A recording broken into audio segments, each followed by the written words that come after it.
深夜12点加班时，我们突然收到了一条短信：有杀人狂进入大楼，请不要擅自下楼。发件人是个陌生号码。一时间大家都愣了愣。坐在我旁边的王哥率先笑出来：这是谁搞的恶作剧？就想让咱继续加班是吧？他伸了个懒腰：不管了，我要回家了。王哥拎包下班。然而40分钟后，一个叫小美的女孩冷不丁地说：不对，王哥为什么还在附近？她刚刚想用蓝牙给旁边的同事传文件，结果搜索附近可共享的人时，发现了一个老王，这是王哥的手机。小美的神色变得不安。王哥不是40分钟前就下班了吗？按理说他现在应该要么在回家的路上，要么已经到家了，但此刻按照蓝牙的搜索距离，他甚至没有离开我们这个楼层。联想到刚刚那条短信，大家的脸色开始变得有点不好看。有人说，会不会是去厕所了？老板刚从厕所回来，厕所没人。不知道是谁开了个不合时宜的玩笑。不会那个进来的杀人狂就是王哥吧？现在就藏在暗处，准备杀了我们。一个身穿棒球衣的高大男孩立刻接话：王哥是杀人狂？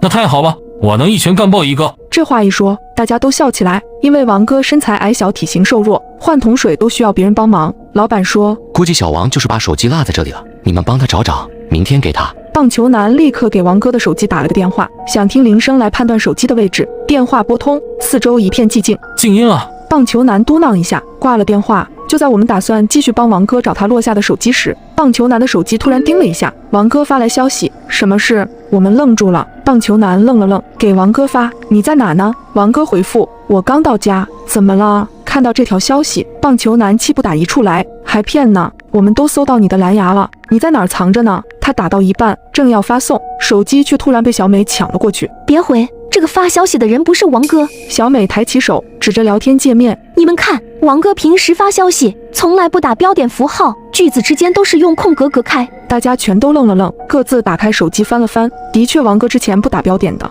棒球男挠挠头，也许是他偶尔改变习惯呢。我思考片刻，拿过棒球男的手机给王哥发：我有2箱水果要搬回家，本来想让你开车捎我一下呢。王哥回得很快，刚才怎么不说明天吧？棒球哥松了口气，你看这句不就没标点了？我和小美对视一眼，脸色同时变得非常难看。中午吃饭的时候，我们2个刚和王哥闲聊过，他抱怨自己的车昨晚被追尾了，送去维修，这周都得坐地铁了，所以他开不了车。刚刚发消息的人一定不是王哥，而最可怕的是，上一条他还带标点，这一条就立刻不带了。这说明这个人他听得见我们说话。这个大厦新建成没多久，我们在12层，整层只搬进了我们这一家公司，其余都是空房。此刻这个拿着王哥手机的人，很可能就躲在隔壁的某间空房里监听着我们。我和小美在纸上写下了自己推论，拿给同事们看，大家的脸色全都变得煞白。一个戴眼镜的男生胆子小，此刻已经瑟瑟发抖，他在纸上写：我们报警吧。棒球男立刻反驳他：你怎么跟警察说？收到了一条恶作剧短信，还有几条有标点没标点的微信。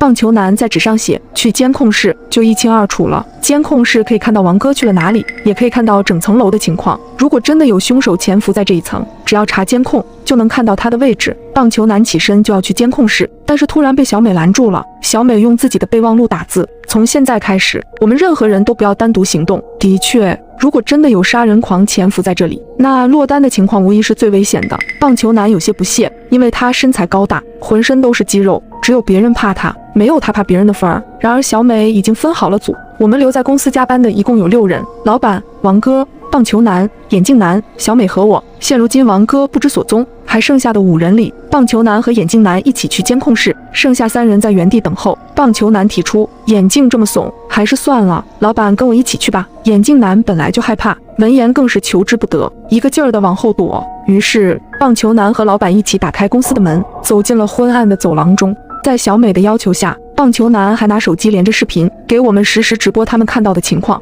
走廊里黑沉沉的，我们的办公室在最北端，监控室则在最南端。过去需要穿过整条走廊，在经过楼梯间和电梯间的时候，老板和棒球哥都查看了一下。不查看不要紧，一查看，我们的心同时跌落谷底。电梯停运了，显示板上一片漆黑，而楼梯间的大门则被关上了，门上挂着一把铁锁。我和小美对视一眼，同时掏出手机报警。然而不管我们怎么拨，手机里都只传来嘟嘟的占线声。我又试着发了几条微信，我能够将消息发送给小美，但是当我试图发给外面的朋友时，消息就始终显示正在发送的圆圈，有信号屏蔽器。小美倒吸一口冷气，这个人做了非常充分的准备。老板和棒球男终于到达了监控室，从视频连线中，我们也能看到监控的整个画面。眼镜男几乎是无法抑制地发出了一声惨叫。王哥，那是王哥，王哥已经死了。他倒下的位置离监控摄像头很近，而他的位置就在我们隔壁的空屋，与我们只有1墙之隔。尸体已经找到了，那么凶手呢？监控室中几十个显示画面中全都空空荡荡，整层楼除了死去的王哥和我们5个外，并没有别人。也就是说，要么这个杀人狂是个鬼魂，要么杀王哥的人就在我们这些人当中。而就在同一瞬，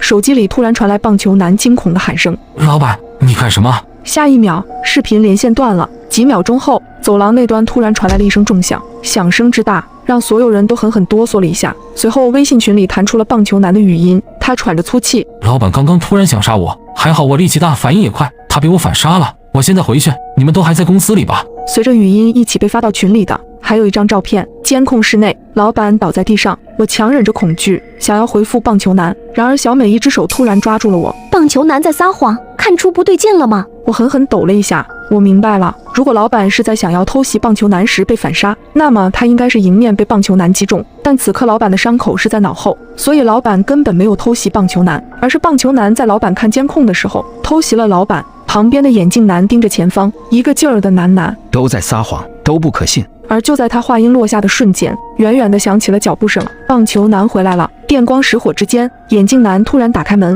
把我推了出去。小美发出一声尖叫：“你干什么？”小美想要后退，然而已经晚了，眼镜男将她也推出了房间。接着，眼镜男重新锁了门。安全了，这样我就安全了。眼镜男隔着玻璃冲我们露出神经质的笑容。来不及了，小美拉过我，他不会给我们开门的。我浑身发软，而下一瞬，棒球男的身影已经出现在了走廊的远处，他的手中拿着一根棒球棍。你们怎么出来了？黑暗中，棒球男问我们：“你们为什么在发抖？是害怕我吗？”他露出牙齿笑了笑：“有什么好怕的呢？你们又不是老板。”他扬起了手中的球棍。所以啊，我不会让你们死得那么难看。小美推了我一把：“快跑，我们分开跑。”我转身，不要命地朝前跑去。下一秒，我便听见棒球男也跑了起来。他的猎物是我还是小美？我穿过整层大厦，跑到了最南面。监控室门敞开着，地上躺着的是老板。远处突然传来了一声钝器的重击声，伴随着女人撕心裂肺的惨叫。我的心骤然跌进了谷底。是小美被眼镜男抓住了吗？随后脚步声再度响起，他现在来杀我了，躲不过去，根本躲不过去，除非从楼上跳下去。等等，我知道自己该躲去哪里了。棒球男来了，拖着球棍，我屏住呼吸，用尽全身力气克制住自己不要发抖。此时此刻，我们之间的距离连3米都不到。走过去，快走过去！我在心里祈祷。眼看着棒球男就要从我身边走过，他却突然停了下来。我看到你了，他笑着说：“出来吧。”那一瞬间，我吓得几乎心脏停跳。片刻后，棒球男动了，他凑到监控室的显示屏前扫了一眼，没有发现我的身影。不可能啊！我听到他低声喃喃：“难道他跑这么快，已经到厕所了？还是说他又回公司了？”厕所是这个楼层唯一没有摄像头的死角，而公司里有桌子，人可以躲在后面避开摄像头。棒球男嘟囔着走了，在确认棒球男确实已经走远后，才猛地坐起身来。垃圾从我的脸上滑落，我大口呼吸着，我赌赢了，这是我唯一能躲过棒球男搜查的办法。棒球男不会想到，这具倒在血泊里、脸被垃圾盖住的尸体不是老板，是我。他没有想到我会忍着恐惧，换上老板的衣服躺进血泊，而真正的老板被我剥下衣服后，从12楼的窗口推了下去。看了一眼监控，我立刻看到了棒球男的身影，他正在由大厦的北面向南面移动，准备回公司。而最南面，也就是我们的公司里，眼镜男正在试图把毛毯系在一起，变成一条绳索。我心里一动，眼镜男想跳窗，只要他能到第11层，就可以从窗户进去，然后从第11层逃生。我也必须想办法离开这一层。平缓了一下呼吸，我走出了监控室。路过楼梯间的时候，我再次试着推了推门，还是不行。2道门中间挂着一把 U 型锁，顶多只能推开不到10厘米的缝隙，人根本无法从中穿过。等等，这把锁很熟悉，我想了起来，这把锁是王哥买的。老板说公司的大门最好再加1道防护，于是王哥就下单了这种最传统的 U 型锁，今天早上才到货。为什么王哥的锁会出现在这里？难道这层楼门是王哥所住的？或许自己应该去检查一下王哥的尸体。我悄悄潜回了大厦的南面，远远的我看到了棒球男的身影，他站在我们公司的门口，望着玻璃门内。下一秒，棒球男举起了球棍，砸在玻璃门上，一下再一下。棒球男没有看见我，他的注意力正在被门内的眼镜男吸引。你宁愿掉下去摔死，也不愿意死在我手里吗？趁着2人对峙，我飞速地潜入了隔壁的空房。王哥的尸体仍然停在那里，有2样东西不见了，一样是他的手机，另一样是他随身携带的钥匙串。我起身，觉得某些真相似乎在朝我逼近。然而就在我想要继续思考时，窗外突然传来一声尖叫，眼镜男跳下去了。他的腰间系着绳索，悬挂在12层和11层的中间，整个人浑身发抖。慢慢的，他把自己往下放，而同时传来的是公司大门处的玻璃碎裂声。眼镜男尖叫一声，他加快了手中的速度，而就在下一秒，棒球男已经来到了窗边，他飞速地抓住了绳索，手中拿出一把刀，一刀下去。下一秒，眼镜男突然发出了一声撕心裂肺的尖叫，他整个人从11楼窗口掉了下去。眼镜男死了，只差一点他就要成功了。这时门口传来了砸门的声音，球棍砰砰地砸在门上。林岩，我发现你了！我不断地往后退，一路退到角落里，只要这道门被撞开，就是我的死期。然而不知道过了多久，撞门声突然停了，外面重新变得很安静。我以为棒球男砸累了，只是短暂的休息一下。然而5分钟过去了，10分钟过去了，20分钟过去了，门外再也没有传来任何声响。我走上前去，从门缝往外望了望，外面的走廊黑漆漆的，没有人。然而下一瞬，我便意识到不对，后退一步，我缓缓趴在了地上。下一秒，我和棒球男的眼睛对上了，他并没有离开，而是趴在地上，死死地盯着我看。我发出了一声惨叫：求求你放过我吧！你到底为什么要杀人？我没有得罪过你，我真的没有得罪过你啊！外面一片寂静，棒球男并没有做任何回答。突然，我觉得似乎有点不对劲。棒球男刚刚看我的眼神好奇怪。我趴下去，再一次的和棒球男对视了，他的眼睛仍然一眨不眨的盯着我。半分钟过去了，1分钟过去了，他始终没有眨动一下眼睛。我意识到他不会再眨眼了，他死了。不知道过了多久，我自己打开了门，黑色的血从他的鼻腔和嘴角流出来。棒球男像是中毒了。我来到了隔壁，玻璃门已经碎了，这里唯一多了的东西是一个饮水机旁的纸杯。棒球男刚刚在目睹了眼镜男坠楼后，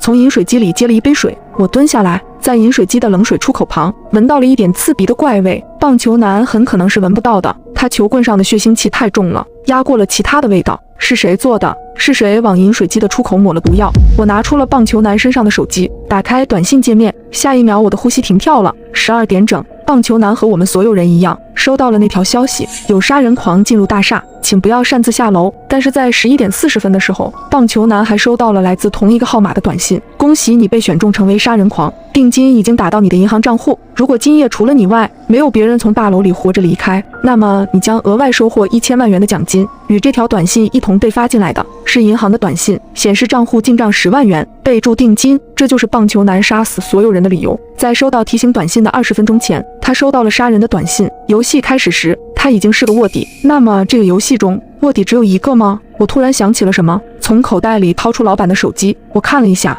，12点进来一条短信，在之前11点50同时进来2条短信。原来如此，我终于触摸到了这一晚的真相。突然听到后面传来一个虚弱的声音：林岩，你还活着？我回过头去，看到了小美。小美没有死，在离开公司的那场追逐战里，她被棒球男的球棍扫到了左臂，整条胳膊瞬间不能动了。在她倒地后，棒球男扔下她，开始搜寻我，而她强忍着疼痛，爬进了厕所，躲进了洗手池下的死角里。小美说：我等了很久，棒球男一直没有出现，附近也没有脚步声，我就出来看了看，果然他死了。我怔了怔，你知道他会死？小美说：是我往饮水机里下的毒。听到这，我神经再次紧张起来，赶紧将自己手机上的短信内容藏了藏。看来今晚的游戏还没有结束。